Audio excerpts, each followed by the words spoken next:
Good to see you, Ava. Let's start with McDonald's. Buy or sell for you?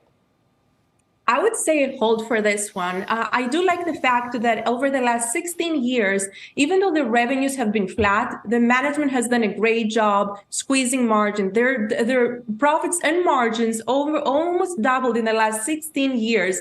And also I like the fact that in the last 2 years, in an inflationary environment, even though their prices, their costs were coming higher, their prices went higher faster. So they were able to increase their prices much faster than their cost increases. And so their margins widened.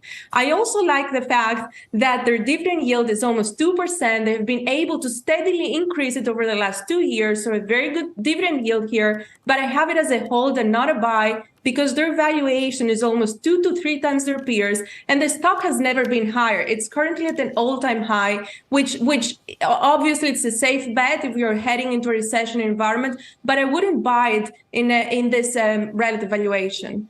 Eva, let's move on to the next one, which is Medtronic. What do you think here?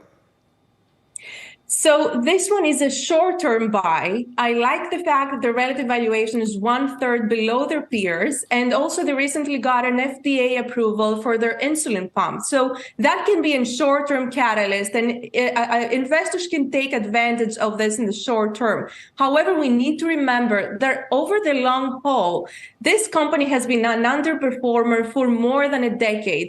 The revenues have been flat in 7 years, and their margins have been steadily decreasing in the last 20 years. And so their fundamentals do not look that good. A short-term buy, monitor it very closely, and make sure you don't hold it for the long term. So let me ask you, when you say, I want to bear down on what you mean by when you say short-term buy.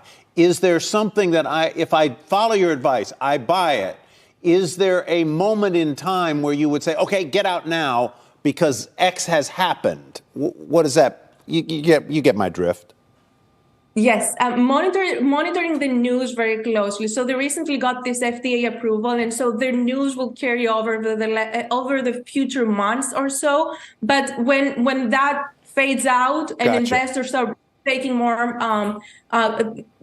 they notice more of their fundamentals, the actual fundamentals, which do not look that good, then it's probably a good time to start considering taking profits off the table. And Ava, that brings us to First Solar. You're not a fan here. I would say a sell. So that's definitely a sell for me, actually, because the relative valuation is 3 times their peers. And what's interesting to notice is that in an environment where oil prices and energy costs have been rising, and that has benefited the overall category, I don't understand how this company cannot make money when everyone else in their sector is making money. In fact, also, the revenue growth is negative 10% when the rest of the category is averaging 50%, and their EBITDA growth is negative 100% when the rest of the category is up 40%. And so their fundamentals do not look good. They cannot make money. And I would say it's a sell for this reason. Ava Ados, we'll leave it there. Thanks for your time. Good to see you today.